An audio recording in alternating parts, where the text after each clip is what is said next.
오늘 베드로전서 1장 1절에서 2절까지 말씀 같이 읽겠습니다. 오늘은 10월 1일 월요일 아침입니다. 10월 1일 자본문 베드로전서 1장 1절에서 2절 두 절이니까 같이 함께 읽겠습니다. 신약 377쪽입니다. 예수 그리스도의 사도 베드로는 본도, 갈라디아, 갑바도기아, 아시아, 비두니아에 흩어진 나그네 곧 하나님 아버지의 미리 아심을 따라 성령이 거룩하게 하심으로 순종함과 예수 그리스도의 핏부림을 얻기 위하여 택하신 받은 자들에게 편지하노니 은혜와 평강이 너희에게 더욱 많을지어다. 아멘. 길게 본문을 잡다가 두 구절 이렇게 되면 참 당황스럽죠. 오늘의 내용을 요약하면 이거죠. 예수 그리스도의 사도 베드로는 지금의 터키 지역이에요. 터키 지역. 대부분 더 터키 지역이에요. 그때 당시 본도, 갈라디아, 갑바도기아, 아시아, 비두니아. 우리로 치면은 굳이 우리로 비유하자면 도급. 경상도, 전라도, 경기도 이 정도 급에 해당되는 지역을 통칭할 때 그래요. 여기서 무엇이 나왔습니까? 아시아라는 개념이 나왔어요. 유럽 입장에서 보면은 그쪽 땅이 터키 오른쪽에 있는 땅이 아시아라고 보이기 때문에 이게 지금의 아시아의 개념이 명이름이 돼버린 것이죠. 그래서 그것을 구분하기 위해서 지금의 아시아랑 이드 당시에 말한 아시아를 구분하기 위해서 작은 아시아라는 뜻으로 소아시아라는 말을 씁니다. 그래서 흩어진 성도들, 각국 곳곳에서 살아가고 있는 성도들에게 편지를 쓴다고 누가 이 편지를 받아야 되는지에 대한 수신자를 지금 지목하고 있어요. 그리고 성도들을 흩어진 나그네라고 부릅니다.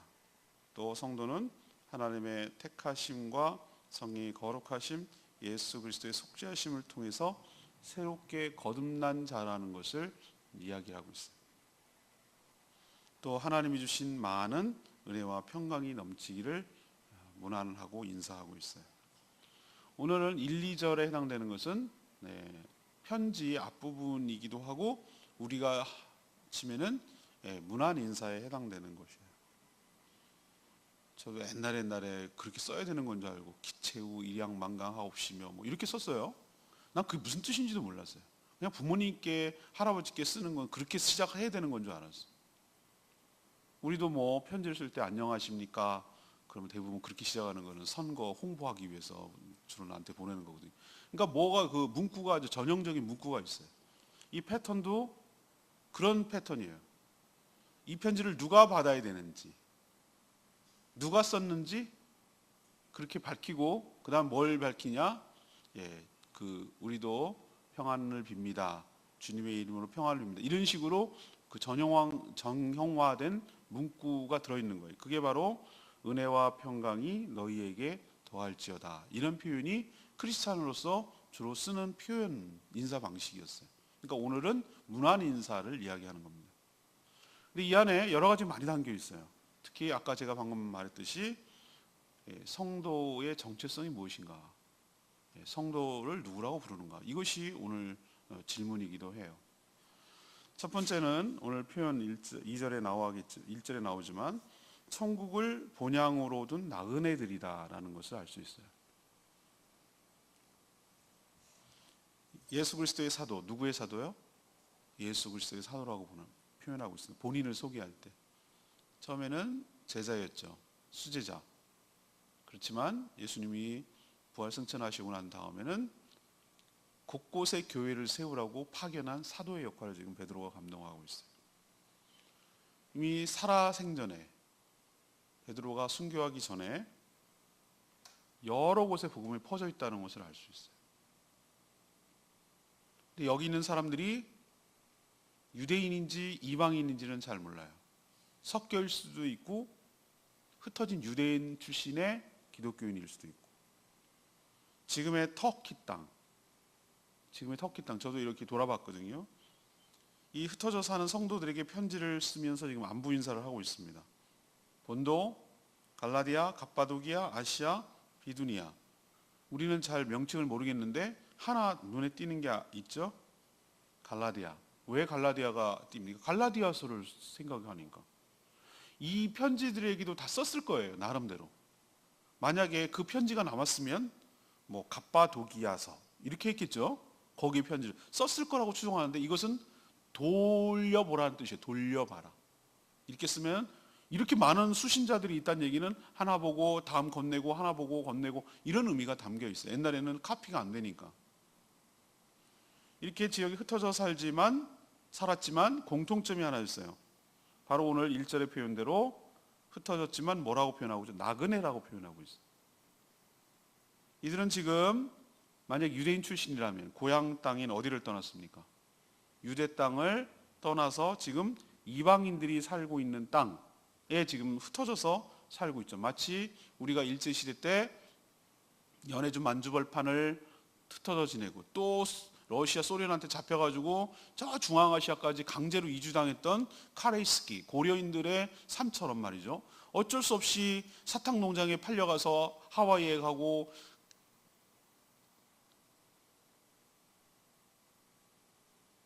그 멕시코까지 가고 막 쿠바까지 가고 이렇게 떠돌아가면서 살아야 되는 그 한민족의 아픔과 슬픔 역사를 같이 하고 있는 것이죠. 예루살렘 지역에 시작된 유대인들의 핍박이 시작되죠. 여러분 스데반의 순교 기억나십니까? 사도 바울이 사울이었을 때 얼마나 많이 핍박을 했냐고. 그래서 곳곳에 흩어져 가지고 세워진 첫 번째 교회가 안디옥 교회거든요. 그런 식으로 흩어졌으니까 고향 땅에 살 수 없으니까 신앙의 자유를 찾아서 또 먹고 살기 위해서 세계 곳곳으로 디아스포라로 흩어졌어요. 바벨론 그 다음에 아수르 시대 때는 포로에 의해서 강제로 흩어졌다면 이건 핍박과 환난 때문에 흩어져서 살 수밖에 없는 그런 삶인 것이죠. 누구나 그렇지만 자신이 살던 고향을 떠나면 낯설고 물서러서 고생하기 마련이죠. 그 차별 때문에 서럽게 살아요. 이건 다 마찬가지예요. 우리도 여기서 하면은 정말 얼마나 참 편한 게 많습니까? 우리 대한민국 국민이라는 것이 얼마나 좋은지 모릅니다. 나가보면 얼마나 서러운지 몰라요. 비자 바르는 것부터 시작해가지고 얼마나 차별이 심한지 몰라요. 근데 역으로 마찬가지. 우린 차별 안 할까요? 우린 더 심하게 차별할 수도 있습니다. 외국인 노동자들한테 하는 거 보면 얼마나 우린 그래도 나 잘해주려고 요즘 의식이 있어서 그렇지만 굉장히 차별합니다. 고향 땅을 떠난다. 언어와 환경과 자라온 모든 것이 문화가 다르다. 이거는 굉장히 어려움을 겪는 일이에요. 왜 근데 이렇게 흩어져서 살죠? 환난과 핍박 때문에 신앙의 자유를 지켜서 흩어져 살기도 하지만 하나님께서는 의도적으로 그렇게 하셨죠. 하나님 예수님이 떠나시기 전에 뭐라고 그랬습니까? 사도행전 1장 8절에 나오는 거죠. 너희는 성령을 받아서, 성령을 받는 게 중요해요. 성령을 받지 않으면 가지도 말라는 거예요. 처음에는 유대와 사마리아와 땅끝까지 이르러 뭐 하라고 그랬죠? 내 증인이 되라고 하셨어요. 그 명령이 미션. 근데 예루살렘 교회가 어떻게 했습니까? 안 움직여요. 우리끼리가 좋사오니 하루에 3,000명씩 막 복음을 듣고 회개하는 역사가 일어나고 거대 메가처치가 됐어요. 메가처치. 요즘으로 치면 몇만 명이 되는 엄청난 큰 규모의 거대 집단이 되니까 자기들끼리는 좋지. 그렇지만 자기들끼리 좋자고 하나님께서 교회를 세운 게 아니거든요. 복음을 확산시키기 위해서 그러니까 하나님께서 인위적인 방법을 동원하셨어요. 그것이 바로 환난과 핍박이에요. 있을 수가 없게 만들어놨어요. 그래서 어쩔 수 없이 곳곳으로 퍼져나가기 시작한 거예요. 그러니까 다메섹까지 사도 바울이 사울이었을 때 잡아들이려고 갔던 거 보면은 퍼져나가고 거기에 이미 소문이 날 정도로 잡아올 사람이 있을 정도로 퍼져나갔다는 것을 알 수가 있는 것이에요. 그리고 오늘 사도 베드로가 뭐라고 얘기합니까? 너희들이 지금 살고 있는 그 땅, 본도 갈라디아, 갑바도기아, 아시아, 비두니아 역시 너희들이 최종적으로 살게 될 곳이 아니고 너희들은 나그네의 삶을 살고 결국 돌아갈 곳이 있는데 그것은 유대 땅이 너네들의 돌아갈 곳이 아니고 고향으로 돌아오는 것이 아니고 너희들이 궁극적으로 가야 할 본향이 있다라는 것을 일깨우기 위해서 나그네라는 표현을 쓴 줄로 압니다. 나그네 아주 적절한 표현이에요. 나그네는 여행객을 말하는 거거든요. 여행하셔 보시면 알겠지만 캐리어 들고 다닙니다. 거기에 안주하지 않습니다. 거기에다가 막 집 짓고 시멘트 바르고 막 이렇게 하는, 나그네가 그렇게 하는 법이 없습니다. 잠깐 왔다가 살다 갈 거기 때문에, 난 언젠가는 떠날 거기 때문에, 나는 본향으로 가야 될 거기 때문에 여기에 막 땅 사고 집 사고 막 이러지 않습니다. 나그네가 그렇게 하는 거 봤습니까? 필요한 것만 최소한으로 사서 필요한 것만 쓰다가 언제든지 훌훌 떠나버립니다. 뭘 자꾸 사면 이동하는데 너무 힘들고 가방 안에 다 못 들어가고 짐스럽고 그것 때문에 부담이 되고 그것 때문에 못 떠나고 그것 때문에 손해보고 이래야 된다는 걸 너무 잘 아는 거예요. 그래서 어떻게 하죠? 짐을 줄이려고 하고 최소한만 하려고 하고 그냥 그 보는 것으로 하고 그 사명으로 내가 여기 잠깐 왜 있어야 되는지 그 목적만 잘 달성하면 언제든지 나는 돌아가야 될 고향, 집이 있다는 거, 되돌아가야 된다는 것을 인식하고 살아가는 것이 나그네죠. 우리 성도가 나그네인 줄로 믿습니다. 본향으로 가야 될 천국에 갈 잠깐 소풍이라고 쓴 시인 있죠? 그 시인이 뭐라고 그랬습니다. 하늘나라 가서 귀천이라는 을 썼잖아요. 하늘에 가서 재밌었다고 말할 거라고. 소풍이에요, 소풍. 나그네는 이 현실에 이 땅에 안주하거나 연연하지 않습니다. 나에게 주어진 사명이 다 끝나고 목적이 끝나면 언제든지 가야 할 나의 본향이 있는 자임을 인식하고 사는 것. 이것이 바로 성도의 첫 번째 정체성인 줄로 믿습니다. 두 번째는 삼위 하나님께서 구원하신 자들이라는 정체성을 갖고 있었어요. 흩어진 나그네는 누구를 말합니까? 성도들을 말합니다. 성도는 또 누구입니까? 성삼위, 성부, 성자, 성령 하나님의 합작, 서로 합력에 의해서 구원을 받은 자입니다. 여기서 삼위일체 하나님의 역할 분담을 잘 알 수가 있어요. 오늘 보시면 첫 번째로 하나님은 창세전부터 우리의 존재를 아셨어요. 우리가 태어나기 전이 아니라 이 땅이 창조되기도 전에 하나님은 현재를 사시는 분입니다. 우리는 시간의 구애를 받지만 하나님은 시간이 자유로운 분입니다. 그렇죠? 그렇다면 만세전이라고 말하면 이런 아무것도 없을 때 우리의 존재에 대해서 하나님은 알고 계셨어요.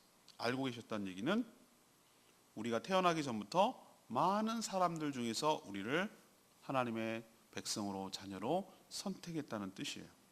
이거를 신약적 용어로 하나님의 예정과 작정이라고 불러요. 하나님께서 그렇게 하셨다는 거예요. 미리 계획. 하나님의 계획 속에 우리는 있었다는 거예요.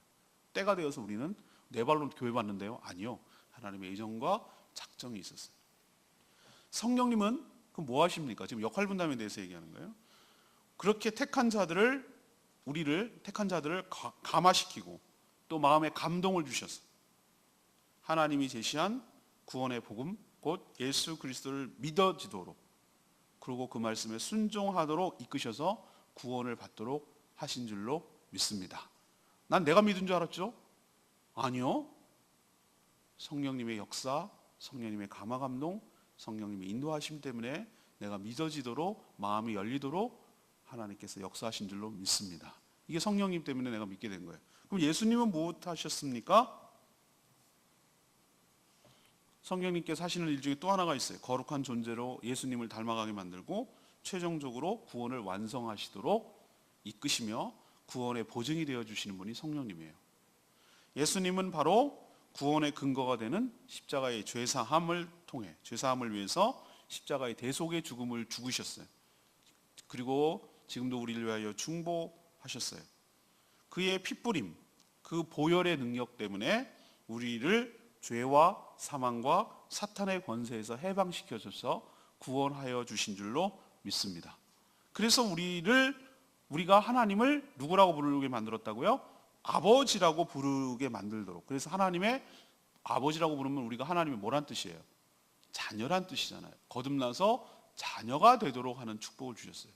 오늘 그 짧은 인사말 속에 그게 다 들어가 있는 거예요. 우리가 성도가 어떤 자인지를 보여주는 거예요. 이렇게 성부, 성자, 성령 하나님이 우리 하나를 구원하고 하나님의 자녀 삼기 위해서 이렇게 많은 계획과 오랜 세월과 이런 작업을 거치고 이런 값진 희생을 치러서 우리를 구원하게 한 너희들이 그렇게 존귀한 존재들이야 라는 것을 짤막한 인사 가운데 설명하고 있는 줄로 믿습니다. 우리가 그런 존재예요. 그 구원을 지금 이루어가고 있는 존재고 최종 완성하게 될 존재인 줄로 믿습니다. 자, 그럼 세 번째는 무엇입니까? 오늘 인사 끝부분에 있죠. 하나님의 은혜와 평강을 받아 누리는 자들이 바로 성도들입니다. 이렇게 구원받은 성도들에게 어떤 유익이 있을까요? 오늘 마지막에 2절 표현하고 있죠. 하나님의 은혜와 평강이 있게 되죠. 베드로 사도는 흩어져 나그네로 살고 있는 성도들에게 편지를 쓰면서 아까 말했듯이 의례적으로 그냥 안부 인사하는 것처럼 은혜와 평강이 더욱 많아질 것입니다 라고 빌고 있는 것입니까? 예, 그럴 수도 있어요. 그냥 가볍게 의례적으로 그냥 시작하면은 왜 그냥 안녕하십니까 이렇게 하듯이 하는 거일 수 있어요.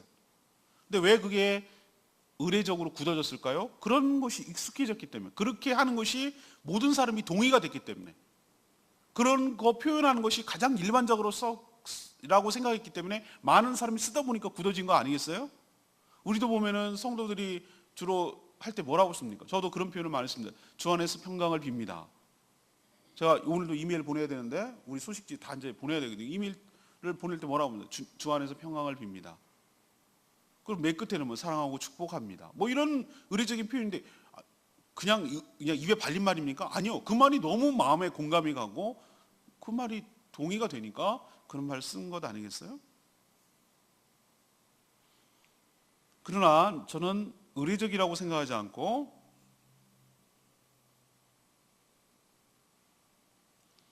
오늘 뭐라고 얘기합니까? 은혜와 평강이 너희에게 더욱 많을지어다 라고 말하는 것으로 봐서 은혜와 평강이 너희한테 생겨나라 라고 말하지 않고 이미 은혜와 평강이 있다는 얘기잖아요. 있는데 더 많아지기를 기원하는 거잖아요. 그렇죠? 현실은 어떻습니까? 그렇게 보이지 않아요. 여전히 집요하게 추적하면서 방해하고 괴롭히는 유대인들의 핍박, 그리고 무시무시한 로마 제국의 압박, 그리고 이방 땅에서 이방인으로서 살아가야 되는 고통, 뭐 이런 것들이 2중, 3중으로 겹쳐져서 겹겹이 쌓여 있어서 현실은 은혜와 평강이 없어 보일 수 있어요. 그렇지만 이거는 세상 사람들이 알지 못하는 주 안에서 살아가는 백성들의 독특한 경험이죠. 세상이 주지도 못하는 알 수도 없는 성삼위 하나님의 은혜와 평강으로 살아가는 존재가 바로 성도들인 줄로 믿습니다. 이것이 바로 성도들만 알고 누린 신비한 비밀이고 척박한 나그네의 삶을 버티게 하는 비결이기도 해요. 하나님께서는 이 은혜와 평강을 어떻게 주시는가? 말씀을 통하여 우리를 위로해 주시고, 말씀을 통하여 인도해 가시고, 말씀을 통하여 가르쳐 주시고, 기도를 하면 기도 응답을 통하여 주시고, 또 중요한 것 어제 주일 설교했지만 교회라는 공동체를 통해서, 그때 당시에는 가정교회였겠죠. 교회 공동체를 통해서 은혜와 평강을 흘려 보내주시는 줄로 믿습니다. 그런 의미에서 우리는 은혜와 평강을 받은 자들이에요. 저는 레마의 말씀이 2절 끝절 말씀, 하나님의 아버지의 미리하심을 따라 택하심을 받은 자들에게 은혜와 평강이 너에게 있을지어다. 이방 땅에 흩어져서 나그네로 살고 있는 성도들에게 은혜와 평강이 더욱 많아지기를 빌면, 어떤 사람들은 이렇게 말합니다. 도대체 무슨 은혜와 평강이 있단 말입니까? 아까도 말했지만 삶이 너무 힘들고 어렵기 때문에. 근데 저는 앞에 부분, 하나님의 미리 아심을 따라 택하심을 받은 이라는데 표현을 할 필요가 있어요. 택하심을 받았다라는 그 하나만으로도 저는 하나님의 엄청난 은혜와 평강을 누리는 자들인 줄로 믿습니다. 많고 많은 사람들이 나라는 거죠. 나한테 왜 이렇게 잘해주시는데 이유는 몰라요. 그러면은 그냥 택했다, 알았어, 너 찜, 이 정도면 끝입니까? 하나님은 찜만 하는 게 아니라 그 구원을 완성하여 가실 줄로 믿습니다. 세상에서 아무리 잘 살아도 하나님의 택하심, 받지 못한 자들에게는 은혜와 평강이 있을 수가 없어요. 잠시 잠깐 세상의 쾌락을 맛보고 영광을 누리고 싶지만 그 오늘 내일 이제 표현하겠죠. 들에 피는 꽃처럼 그 영광이 사그러질 거예요. 우리의 받을 영광은 그런 정도가 아니에요. 그들은 곧 지옥에 떨어질 것이에요. 그러니 하나님의 택하심을 받았다. 그 구원을 완성시켜 주실 거라고 성령님이 그렇게 말씀하고 있는데, 그러니 그 구원의 사실 하나만으로도 우리는 은혜와 평강이 구원이 보장되니까 은혜와 평강이 우리에게 있게 될 줄로 믿습니다. 제가 이번 주에 또 한 번 이 정체성에 대해서 얘기하겠지만, 제가 정체성의 설교를 한 적도 한 번 있어요. 내가 누군지를 알아야 내가 어떻게 살아가는지가 결정됩니다. 내가 누군지를 모르니까 뭘 어떻게 살아가야 되는지를 모르는 거예요. 내가 아버지지, 자녀가 있지, 그러니까 내가 아버지 다움에 대해서 생각을 하게 되고, 내가 남편이지, 아내가 있으니까 그러면 내가 주의 종이지, 목사지 라고 생각하니까 나오는 거고, 그렇죠? 내가 누구인지를 알아야 내가 거기에 걸맞는 삶을 살게 되는 것이죠. 내가 누구인지를 알아야 이 땅을 어떻게 살아가야 되는지를 아는 거예요. 오늘 이 말씀을 통해서 우리에게 성도란 무엇입니까? 성도의 정체성은 무엇입니까? 라는 것을 이 짧은 문안 인사 속에서 찾아내잖아요. 첫 번째는 뭐라고 제가 말씀드렸어요? 오늘 말씀 정리하면 너희들은 나그네야. 나그네라는 것은 뭐죠? 갈 곳이 없는 사람을 갖다가 나그네라고 말하지 않습니다. 갈 곳 없는 사람을 방랑자라고 그럽니다. 우리는 방랑자가 아니에요. 구름 따라 물 따라, 이거는 인생을 방황하는 거예요. 방황하는 거지 우리는 방황하는 사람들이 아니에요. 나그네는 분명히 목적지향적인 거예요. 우리도 보면은 여행을 했을 때 첫째 날 일정은 둘째 날 일정은 우리가 어떤 세미나를 갔을 때 첫째 날 일정을 둘째 날 일정은 우리 분명한 목적을 갖고 살아가는 사람들. 이 땅을 살아가는데 나그네라는 것은 우리가 보기에는 이렇게 길어? 그렇죠. 길게 느껴지죠. 그러나 영원을 사는 사람 입장에서 보면 이 80년, 100년이 얼마나 짧겠어요. 짧아요. 영원이라는 걸 생각해 보라고. 그러면 요거는 나그네 맞아요. 그러니 나그네는 어떻게 삽니까? 돌아갈 본향, 본래의 고향, 하나님의 땅, 하나님이 계시는 그곳, 아버지가 계시는 그곳으로 우리는 다시 돌아가야 돼. 그러니 이 땅에서 천년만년 살 것처럼 개똥에 굴러도 이생이 좋다고 막 이러면서 고래등 같은 집을 짓고, 제가 사진을 찍어서 올려놨더니 이런 집에서 살고 싶다 그랬더니 뭐라고 하냐, 그런 집 짓는 것도 어렵고요, 그걸 유지하는 것도 어렵고요, 막 이러면서 나한테 초를 치는 거예요. 어느 목사님이 그냥 그랬다고, 그럴 형편도 안 되지만 그냥 그랬다고. 그런데 현실을 막 확 깨트리는 거예요. 그렇지. 우리는 여기가 진짜가 아니지, 언젠가 우리 가야지 라는 생각을 일깨워 주는 거잖아요. 우리가 나그네인 걸 잊지 않았으면 좋겠습니다. 나그네답게 살았으면 좋겠습니다. 두 번째는 우리가 어떤 존재라고요? 그렇구나.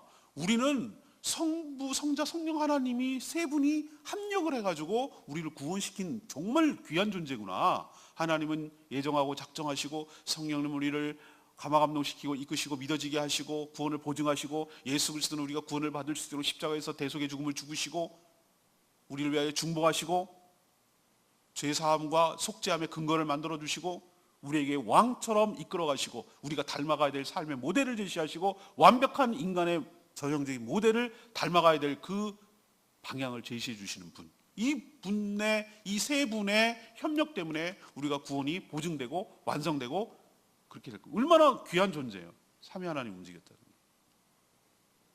세 번째는 현실은 그렇지 않을지 몰라도 이 하나님의 택하심과 이 부르심 때문에 하나님의 은혜와 평강이 우리에게 넘쳐나는 존재일 줄로 믿습니다. 무엇을 통해서? 하나님께서 말씀을 통하여 주시는 위로, 천국의 소망을 통하여 위로해 주시고 은혜와 평강을 주시고, 이 땅이 전부가 아니야, 내가 예비한 땅이 있어라고 하면 그게 얼마나 위로와 힘이 되겠어. 그리고 기도를 응답해.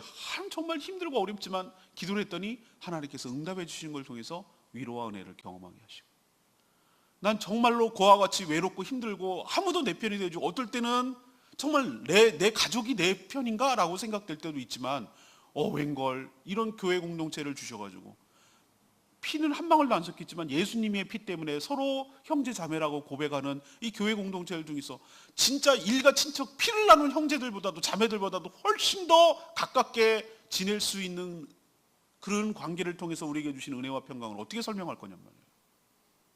그래서 하나님께서 이게 빈말이 아니라 그냥 인사말이 아니라 진짜 은혜와 평강이 우리 삶 가운데 넘쳐나는 존재들인 줄로 믿습니다. 이게 우리라고요. 그러면 거기에 걸맞게 우리가 살아가야 될 줄로 믿습니다. 오늘 말씀 붙들고 기도하기 전에 371장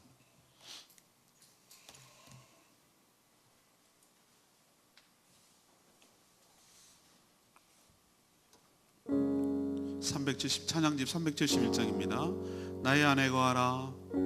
나는 내 하나님이 모든 환난 가운데 너를 지키는 자라. 너를 사랑하는 내 여호와라.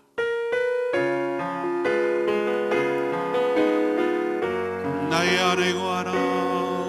나의 아내 거하라. 나는 내 하나님이니 모든 환난 가운데 너를 지키는 자라. 두려워하지 마라. 내가 널 도와줘. 놀라지 말라. 내 손 잡아주리라. 내가 너를 지명하여 불렀나. 너는 내 것이라. 내 것이라. 너의 하나님이라. 내가 너를 몸에 놓고 존귀하게 여기노라. 너를 사랑하는 내 여호와라. 맞습니다. 하나님께서 지명하여 불러서 하나님의 것으로 삼아주시고 보배롭고 존귀하게 여겨주시는 분인 줄로 믿습니다. 아들을 예수 그리스도를 희생하면서 우리를 구원할 정도로 그만큼 우리는 가치 있고 존귀한 존재로 믿습니다. 그렇게 구원하신 분이 왜 은혜와 평강을 안 주시겠어요? 우리의 삶을 책임져 주시고 본향으로 인도해 가시도록 나그네의 삶에 비록 서럽고 힘들고 어렵지만 그것이 전부가 아니라 우리를 하나님이 계시는 그곳으로 하나님의 자녀이기 때문에 인도하여 주실 줄 믿습니다. 그러니 우리는 나그네답게 살아야 되는 것이고 하나님의 사랑을 받는 자녀답게 살아야 되는 것이고 그리고 은혜와 평강을 받는 자답게 살아가는 저희들 되게 해달라고 다 같이 주여 외치며 간구하며 기도합니다. 주여 아버지 나의 안에 거하라. 나는 내 하나님이니 모든 환난 가운데 너를 지키는 자라. 두려워하지 마라. 내가 널 도와주리니 놀라지 말라. 내 손 잡아주리라. 내가 너를 지명하여 불렀나. 너는 내 것이라.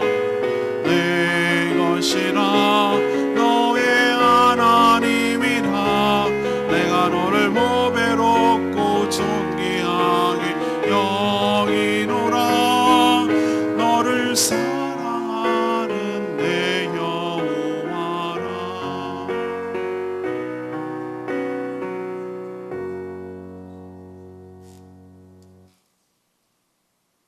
하나님, 베드로 사도의 짧은 문안 인사 편지 내용을 보면서 저희가 누구인지 깨닫게 해주셔서 참 감사합니다.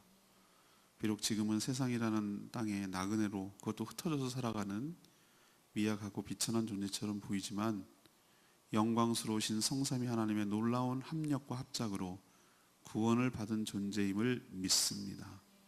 세상에 알 수도 없고 줄 수 없는 신비한 은혜와 평강을 누리며 살아가는 존재인 줄로 믿습니다. 베드로 사도의 축복처럼 저희 삶에 더욱더 많은 하나님의 은혜와 평강이 넘쳐나게 하여 주시옵소서. 힘든 인생 여정이지만 그 힘으로 진짜 본향인 천국까지 나아가게 하여 주시옵소서. 10월의 첫날이 시작됐습니다. 지난 한 달도 주님의 은혜로 살았음을 고백합니다. 이 10월 한 달도 오늘 주신 말씀처럼 하나님이 주시는 은혜와 평강으로 살아가는 복된 한 달 되게 하여 주시옵소서. 우리에게 주시는 은혜와 평강의 통로가 말씀과 기도, 교회 공동체임을 기억하고 늘 말씀의 자리, 기도의 자리를 사수하게 하여 주시옵시고 때를 따라 부어주시는 생명의 양식을 받아먹고 힘을 얻어 살게 하여 주시옵소서. 저희들이 오늘도 간구하는 모든 기도 응답하여 주시고 마땅히 해야 될 주님의 사명 잘 감당하는 저희들 되게 하여 주시옵소서. 오늘 하루도 주님께 모든 것 맡겼고 예수 그리스도의 이름으로 축복하며 기도합니다. 아멘. 오늘 하루도 주님의 은혜 가운데 살아가는 복된 하루 되기를 축복합니다. 예, 오늘 CBS 녹음입니다. 오늘 제가 예배에 참석하기 때문에 어쩔 수가 없습니다. 참고하시기 바랍니다. 기도하겠습니다.